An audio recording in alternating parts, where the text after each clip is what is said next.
Honorable Minister. सभापति जी, कुल जमा 8 संसद सदस्यों ने इस चर्चा में भाग लिया है। मैं सबसे पहले तो सबका धन्यवाद करती हूँ। कुछ विषय साझी तौर पर उठाए गए हैं, दोहराए गए हैं, कुछ विषय अलग अलग उठाए गए हैं। चाहूंगी कि हर प्रश्न का जो यहाँ उठाया गया है उसका उत्तर यथाशक्ति दे दूं। सभापति जी, सबसे पहले जयपाल रेड्डी जी ने दूसरी तरफ से चर्चा की शुरुआत की। मैंने जयपाल रेड्डी जी के अच्छे भाषण भी सुने हैं और उन्हें सराहा भी है, लेकिन आज या तो अपने पीछे समर्थन न दिखने के कारण और खास तौर पर लालू जी और मुलायम जी का समर्थन हट जाने के कारण वो इतने हताश और निराश हो गए थे कि आज उनका भाषण सुनकर मुझे भी निराशा हुई। उनके भाषण का पहला पार्ट तो पूर्ण रूप से असत्य का पुलिंदा था और दूसरा पार्ट स्वयं को महिमा मंडित करने का एक भरपूर प्रयास था।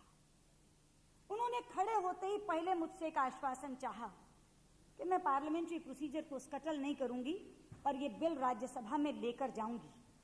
जब आप ये बात कह रहे थे जयपाल जी, तो मुझे रामायण की वो चौपाई याद आ रही थी, पर उपदेश कुशल बहुतेरे जे आचरहि ते नर न घनेरे।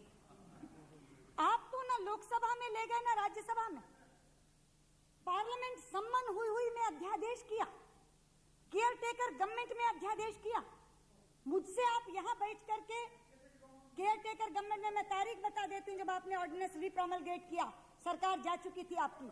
हाँ, रीप्रोमलगेशन क्या कह रही, रीप्रोमलगेशन ही कह रही। हाँ, मैं शब्द का सही इस्तेमाल कर रही।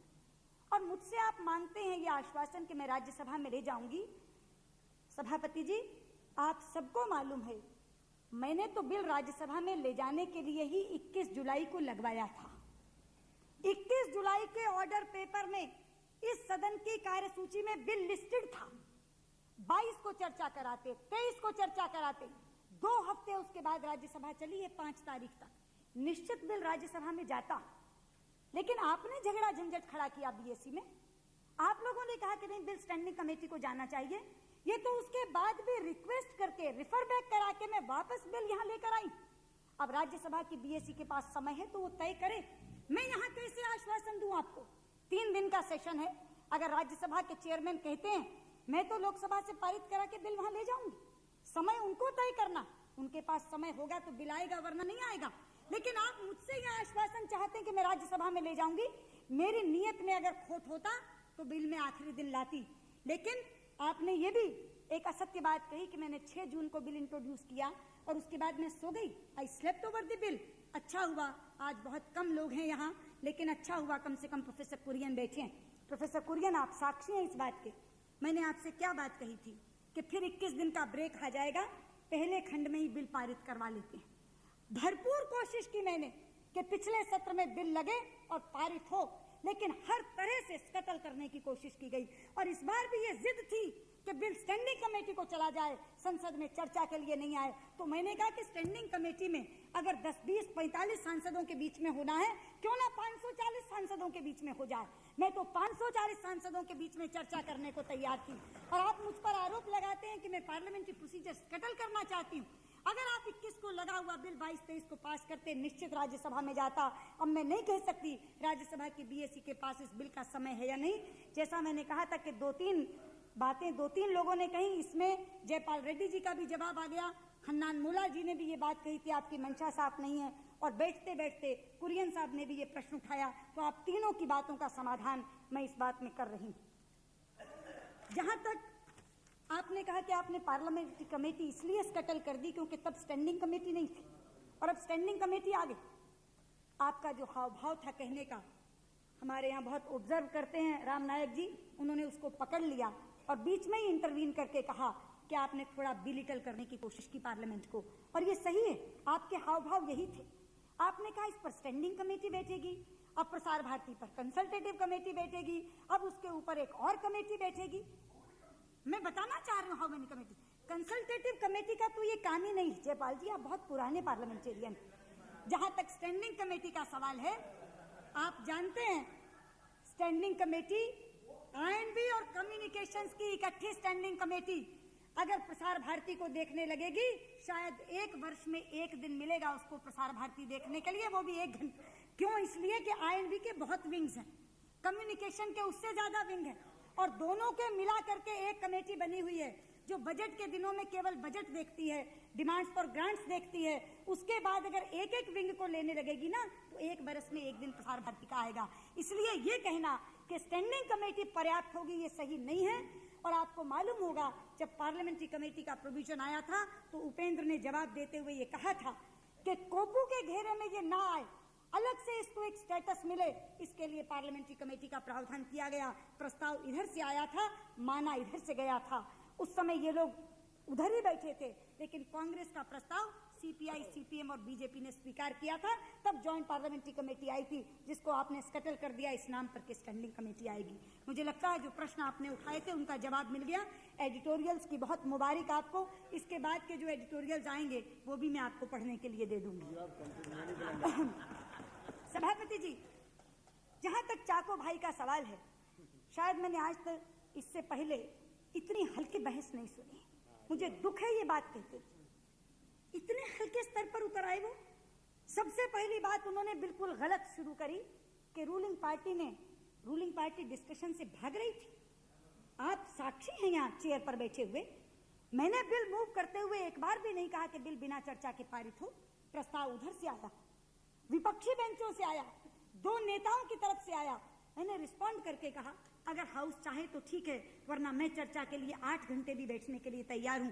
फिर भी उन्होंने इस बात से बात प्रारंभ की कि रूलिंग पार्टी डिस्कशन से भाग रही थी, लेकिन उसके बाद एक ऐसे हाव भाव से उन्होंने बातें की हैं। शायद जयपाल रेड्डी ने तो 5% बिलिटल किया था, लेकिन उन्होंने 95% बिलिटल किया है। और मैं बताना चाहती हूँ, आपने कहा कि यहाँ लोग विप के कारण बैठे, ये इंटरेस्टेड नहीं है चर्चा में। It's a reflection on your fellow colleagues. जो लोग यहाँ बैठे हैं कितने इत्मीनान से चर्चा को सुन रहे हैं, उसमें भाग ले रहे हैं, अपने नाम उन्होंने बोलने के लिए दिए हैं। और आपने कहा कि they are not interested in the discussion, वो केवल विप के कारण से बैठे हैं। आपने ये कहा कि पार्लियामेंट्री कमेटी को हथियार बनाया गया प्रोपेगेंडा मीडियम के लिए। अच्छा हुआ बोले मोहन सिंह। मैं पूछना चाहती हूँ आपसे, क्या मोहन सिंह का भाषण मैनिपुलेटेड समर्थन का भाषण था? क्या लालू जी का भाषण मैनिपुलेटेड सपोर्ट का भाषण था? आपने आरोप लगाया कि पार्टी ऑफिसेज में जाकर के समर्थन मैनिपुलेट किया गया। आप बताएंगे किसके पार्टी ऑफिस में कौन गया है? अरे कंसेंसस की बात आप लोग करते हैं, हर विवादास्पद बात पर आप कहते हैं कंसेंसस से काम चलाइए। सभापति जी, उस कंसेंसस की भावना को आगे बढ़ाते हुए मैंने फ्लोर लीडर्स को बुलाया। किसके पार्टी ऑफिस में जाकर बात की? मेरे यहाँ मैंने शरद पवार जी को बुलाया, वो फ्लोर लीडर हैं यहाँ के। मैंने मनमोहन सिंह जी को बुलाया, वो फ्लोर लीडर हैं आपके राज्यसभा के। मैंने संगमा जी को बुलाया क्योंकि वो एक्स IND मिनिस्टर हैं, और उपेंद्र जी को बुलाया क्योंकि आपकी पार्टी में आज हैं, मगर इस बिल को लाने वाले वो थे। ये मैनिपुलेशन है। मैंने CPM से कॉमरेड सोमनाथ चटर्जी से बात की क्योंकि वो यहाँ के फ्लोर लीडर हैं। मैंने विप्लव राज गुप्ता से बात की क्योंकि वो वहाँ के फ्लोर लीडर। मैंने CPI में यहाँ से कॉमरेड इंद्रजीत गुप्ता से बात की क्योंकि वो यहाँ के फ्लोर लीडर हैं। मैंने गुरदास दास गुप्ता से बात की क्योंकि वहां के फ्लोर लीडर हैं। और इन सबको अपने यहाँ बुला करके मैंने बात की। मैं किसी की पार्टी ऑफिस में नहीं गई, मैंने कहीं समर्थन की भीख नहीं मांगी। एक कंसेंसस की बात करते हुए तमाम के तमाम पार्टी लीडर्स को ऊपर 62 नंबर कमरे में बुलाया, जहां अपनी बात रखी। और आप कहते हैं ये मैनिपुलेटेड सपोर्ट है। जिस समय मोहन सिंह बोल रहे थे, एक एक शब्द हृदय से निकल रहा था उनके, वो निष्ठा बोल रही थी। आप मुझे ऑटोनॉमी का सबक सिखाएंगे? कम से कम ऑटोनॉमी का सबक में चाकों से नहीं सीखने वाली, उधर बैठे हुए कांग्रेसियों से नहीं सीखने वाली। और कहना चाहती हूँ सभापति जी, जिस बिल को दोनों सदनों ने सर्वसम्मति से पारित किया, उस बिल को 7 साल तक आपकी सरकार ने ठंडे बस्ते में बनाए रखा। उस बिल को नोटिफाई किया जाए, इसके लिए मैं और जयपाल रेड्डी खाक छानते रहे, हस्ताक्षर करके ज्ञापन देते रहे। आज उधर खड़े होकर आप मुझे ऑटोनॉमी का सबक सिखाएंगे? आज आप मुझे बताएंगे मीडिया की ऑटोनॉमी की प्रतिबद्धता क्या है? मैं जयपाल जी आपको भी बताना चाहती हूँ, ये मीडिया की ऑटोनॉमी उधर से नहीं निकली। ये विचार 1977 का है, जिस समय और कोई नहीं, लाल कृष्ण आडवाणी हिंदुस्तान के सूचना प्रसारण मंत्री थे, जनता पार्टी की सरकार थी। और जिस बात को थोड़े संकोच से कहा सुरेंद्र ने, लेकिन बाद में कह दिया मोहन सिंह ने, जब हम लोग इमरजेंसी समाप्त करके, संघर्ष करके, लड़के झगड़ के जयप्रकाश जी के आंदोलन में एक साथ साथी रहकर यहाँ आए थे, तब हमको लगा था इस मीडिया को सरकारी जकड़न से निकालना चाहिए। उस समय पैदा हुआ था यह विचार, उस समय प्रसार भारती का नाम दिया था आडवाणी जी ने इसको। 13 साल लड़े, आप लोगों की सरकार गई, वापस एक गैर कांग्रेसी सरकार आई तो बिल पारित हुआ। लेकिन वो गैर कांग्रेसी सरकार के डाटे ही आपकी सरकार आई तो आपने बिल नोटिफाई नहीं किया, 7 साल तक दबाकर बैठे रहे। और आपके प्रवक्ता रिकॉर्ड पर हैं कि मीडिया को ऑटोनॉमी नहीं देनी चाहिए। उन्होंने यहां तक कहा है कि आज के समय में तो बिल्कुल नहीं, क्योंकि सैटेलाइट चैनल्स आ गए हैं। अभी एक बहस में मैं और जयपाल जी इकट्ठे थे, वहां भी गाडगिल साहब साफ साफ कहते हैं कि नहीं होनी चाहिए, बाकी लोग भी कहते हैं आपके यहाँ नहीं होनी चाहिए। मैं उस विचार की कद्र नहीं करती, ऐसा नहीं है। I can agree to disagree. अगर आपके यहाँ ये बात है कि सरकारी कंट्रोल रेडियो और दूरदर्शन पर बना रहना चाहिए, तो ये विचार आपके हो सकते हैं, आपको पूरा हक हासिल है ये विचार रखने का। लालू भाई के विचार बदले हैं ऑटोनॉमी के बारे में, शायद ये ऑटोनॉमी के दुरुपयोग के भुक्तभोगी हैं, इसलिए बदले हैं। उनको भी उनके विचार मुबारक हैं, वो रख सकते हैं ये विचार, लेकिन कम से कम ऑटोनॉमी को समाप्त करने वाले लोग खड़े होकर हमें ऑटोनॉमी का सबक नहीं सिखाएं। ऑटोनॉमी के प्रति मेरी और मेरी सरकार की प्रतिबद्धता स्पष्टता से आगे जाकर उजागर हुई है। हाँ, ऑटोनॉमी विद अकाउंटेबिलिटी, इस बात पर मैंने बार बार जोर दिया। ऑटोनॉमी विद अकाउंटेबिलिटी, स्वायत्तता जवाबदेही के साथ, और इसलिए ये बिल ला रही हूं। लेकिन किसी तरह के स्वायत्तता को डाइल्यूट करना चाहती हूं, ऑटोनॉमी को डाइल्यूट करना चाहती हूं, ये भनक कहीं दूर तक भी आपको पड़नी नहीं चाहिए। लालू जी की बात तो मैंने कही दी, वो हैं ऑटोनॉमी के दुरुपयोग के भुक्तभोगी, पर मैं धन्यवाद करती हूँ कि आपने इस बिल में बहुत समर्थन किया। हन्नान मोला जी की एक बात का जवाब देना, राज्यसभा वाली बात तो क्लियर हो गई। आपने उम्र के बारे में कहा, और आपने कहा कि टेलीकॉम अथॉरिटी के चेयरमैन की उम्र है क्या, आपने कहा प्रेस काउंसिल के चेयरमैन की उम्र है क्या। मैं आपको बता दूं हन्नान मोला जी, पूरे अदब के साथ, प्रसार भारती के चेयरमैन की भी उम्र नहीं है। ये सवाल कार्यकारी अधिकारी के बारे में हो रहा है। जहां तक चेयरमैन का सवाल है, चेयरमैन के लिए उम्र की कोई औचित्य भी नहीं है। प्रसार भारती के चेयरमैन निखिल चक्रवर्ती थे, 85 बरस के थे, कभी एक शब्द नहीं कहा उनकी उम्र के बारे में। सीईओ कॉरपोरेशन का एम्प्लॉय होता है। और आप मुझे बता दीजिए, किसी संस्था के एम्प्लॉय के बारे में रिटायरमेंट की एज होती है या नहीं होती? तो रिटायरमेंट की एज सीईओ के नाते, कॉरपोरेशन के एम्प्लॉय के नाते रखी गई है।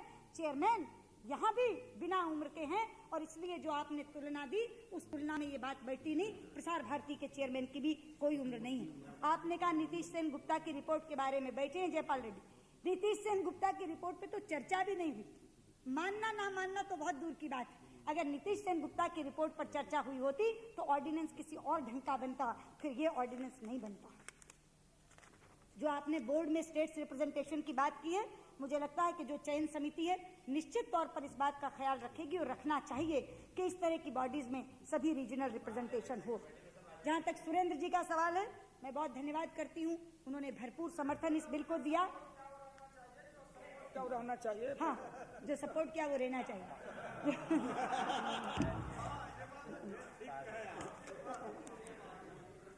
जहां तक मोहन सिंह जी ने कहा, मैं उनके भाषण के ऊपर पहले ही दाद दे चुकी हूं कि बहुत ही मानसिक वेदना से और अंतर की निष्ठा से आप बोल रहे थे। केवल एक फैक्ट क्लियर कर दूं आपको, तो ये प्रोवोकेशन इतने पर हो गई कि 5,000 करोड़ का बजट और 300 करोड़ का बजट और 5,000 करोड़ की संपत्ति नहीं। मोहन सिंह जी, 2,000 करोड़ का वार्षिक बजट और 40,000 करोड़ से ज्यादा की संपत्ति ट्रांसफर हुई है। इतनी संपत्ति ट्रांसफर हुई है। जहां तक प्रोफेसर कुरियन का सवाल है, उन्होंने 3 चीजों पर मुझसे प्रश्न पूछे हैं। एक का जवाब मैंने दे दिया, राज्यसभा वाले का, जयपाल जी की बात का जवाब देते हुए। लेकिन जो सबसे पहला कंसर्न है आपका, मैं तो हैरान हूं, आपका कंसर्न तो आपके पार्टी मेंबर ने शेयर ही नहीं किया।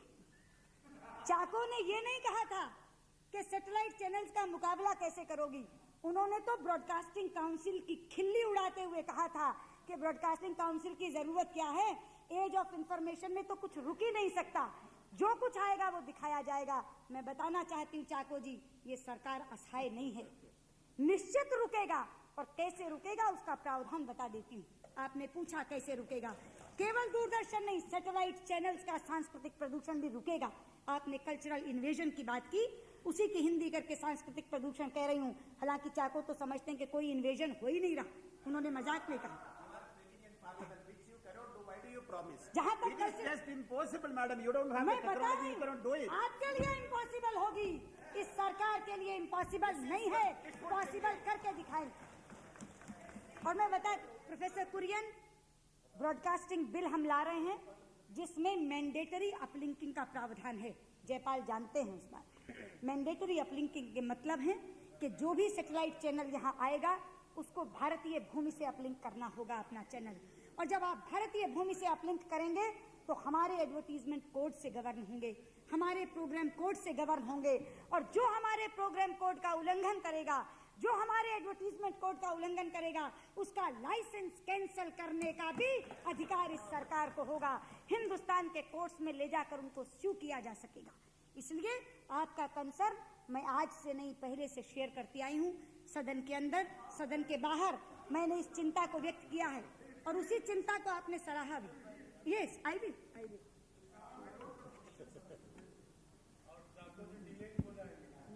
In 1990 Act, the role of regulator has also been conferred on Prasar Bharati at that time, because at that time nobody could envisage the mushroom growth of private channels which the 90s witnessed.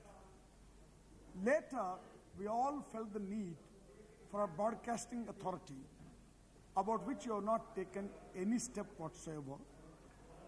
Do I therefore assume or conclude that Prasar Bharati will also be a regulator? मैंने आपसे कहा अगर ये प्रसार भारती लाना नहीं पड़ता तो मैं इसी बार ब्रॉडकास्टिंग बिल ही लाती, जिसमें ब्रॉडकास्टिंग रेगुलेटरी अथॉरिटी की व्यवस्था है। अगले सत्र में, क्योंकि आपको मालूम है पिछली बार जो आपका ब्रॉडकास्टिंग बिल था वो जेपीसी को गया था और जेपीसी में बहुत एविडेंस, थोड़ा एविडेंस आया, लेकिन इससे पहले कि चर्चा शुरू हो सकती लोकसभा डिसॉल्व हो गई। इसीलिए अब उसी एविडेंस के आधार पर मैं उस बिल को मॉडिफाई कर रही हूँ। जहां तक ब्रॉडकास्टिंग BRAI का सवाल है, तमाम चीजों को ला करके अगले सत्र में ब्रॉडकास्टिंग बिल लाने की तैयारी हम लोग कर रहे हैं, इसलिए वो बिल सेटल नहीं हुआ है। My doubt is, since the 1990 Act is being restored to its pristine shape, the role of regulator will be retained by Prasar Bharati. In the ordinance are removed all such things that confer regulatory power on Prasar Bharati. जब तक नया broadcasting bill नहीं आता तब तक ये चलेगा। जब नया ब्रॉडकास्टिंग बिल आ जाएगा और एक नई रेगुलेटरी अथॉरिटी बन जाएगी, उस समय ये दोनों चीजें बाइफरकेट हो जाएंगी। जहां तक इन प्रश्नों का सवाल था, मुझे नहीं लगता कि एक भी प्रश्न किसी का बकाया बचा है जिसका उत्तर मैंने नहीं दिया है। और आपके दो थे, एक आपने राज्यसभा वाला पूछा था, एक आपने सैटेलाइट चैनल्स के बारे में पूछा था। दूसरा 2 क्वेश्चन क्या यही थे? First minister will complete reply, then you ask. और कोई नहीं था? और कोई नहीं था, आपके यही प्रश्न थे। हाँ, एक सवाल। Please 1 minute. यस। एक सवाल आपका था कि जब हमने बातचीत की थी तो मैंने कोई ऑफर की थी, उसके बारे में आपने पूछा कि मैं अमेंडमेंट ला रही हूँ कि नहीं। पहले तो मैं आपको करेक्ट कर दूं कुरियन जी, मैंने ऑफर नहीं की थी, मैंने आपकी ऑफर को रिस्पॉन्ड किया था। आपने ये कहा था कि ये जो सिलेक्शन कमेटी है, क्या इसका दायरा बड़ा, नहीं बताइए, आपने ये कहा था कि क्या इसका दायरा बड़ा हो सकता है और क्या इसमें लीडर्स ऑफ ऑपोजिशन आ सकते हैं। मैंने कहा निश्चित, अगर लीडर्स ऑफ ऑपोजिशन आएंगे तो लीडर्स ऑफ हाउस भी आएंगे। आपने कहा ठीक है। उसके बाद आपके अपने घर में झगड़ा हो गया और आपके यहाँ लीडर ऑफ ऑपोजिशन का पावर ग्रुप अलग बन गया, दूसरा पावर ग्रुप अलग बन गया। आपने उस ऑफर को वहीं छोड़ दिया, दोबारा आकर कभी मुझसे उस ऑफर के बारे में बात नहीं की। और मैंने ये भी कहा था जहां तक अमेंडमेंट का सवाल है, मैंने ये भी कहा था जहां तक अमेंडमेंट का सवाल है, मैंने ये कहा था आप अमेंडमेंट ले आइए, मैं स्वीकार कर लूंगी। ये बात हुई थी। लेकिन आपने बाद में खुद ही आपके लोगों ने कहना शुरू किया ये अमेंडमेंट मत लाइए, लीडर ऑफ द ऑपोजिशन लोग ही तो फला आदमी आएगा, हम नहीं चाहते कि वो आए। इसलिए आप लोगों के यहाँ के पावर स्ट्रगल ने उस ऑफर को समाप्त किया। अमेंडमेंट आपने लाना था, अमेंडमेंट आपने लाना था, मैंने स्वीकार करना था। Okay, once you accepted my Mr. suggestion, Kurian. should I come to you again? आप Then you should bring the Yes, yes. amendment. आप Why do you go back on the offer? आप लाइए अमेंडमेंट। अगर आप amendment मैं सदन में You कहना said चाहती you हूँ, accepted the मैं suggestion. बिल्कुल कह रही हूँ, अगर आप अमेंडमेंट लाते मैं स्वीकार करती। मैंने बात कर ली थी सब नेताओं से अपनों से कि अगर आप लाएंगे लीडर मेरा ऑफ द ऑपोजिशन, सजेशन आपने स्वीकार कर दिया, बिल्कुल कर लिया कर था। दिया। हाँ, इसलिए आप ही अमेंडमेंट नहीं मैं सरकारी अमेंडमेंट क्यों ना, आपके घर वालों ने कहा, गवर्नमेंट का काम है, कैसा मेरा काम। आप ही के पार्टी वालों ने कहा अब हमारी ये ऑफर नहीं है, अब हमारे घर में झगड़ा हो गया है, You are अब going- you हमको are नहीं going चाहिए back वो on the leader of the commitment. Opposition. इसलिए वो अमेंडमेंट में नहीं लाई, इसलिए वो Please, amendment please, I am on a point of order. please. Yes, I will come. Jaypal Reddy garu. Please, बैठिए. Madam will complete first. No, I am on a Minister point will. of order. Yes. यदि वो amendment No, I am on a Please. point of order. यदि वो amendment आती, I am on a point of order. यदि Yes, वो yes, I will amendment- give you. What is point of order in the reply? I will give you later. Jaypal Reddy ji, I will give you later. Please sit down. सभापति जी, Please. यदि ये amendment Congress की तरफ से professor Kurien की तरफ से आती, मैं निश्चित रिस्पॉन्ड करती। और मैं आपसे कह रही हूँ कि मैंने अपने यहाँ बात कर ली थी, मैं पॉजिटिवली रिस्पॉन्ड करती, लेकिन आप तो अमेंडमेंट लेकर नहीं आए, इसलिए मेरी तरफ से अमेंडमेंट आने का प्रश्न कहाँ पैदा होता है। तो सभापति जी, सभी प्रश्नों का उत्तर देने के बाद अब मैं सबसे चाहूंगी कि चाहे किसी ने विरोध में भाषण दिया तो भी अच्छा ये होगा कि इस बिल को सर्वसम्मति से पारित किया जाए। Jaypal Reddy. My point of order is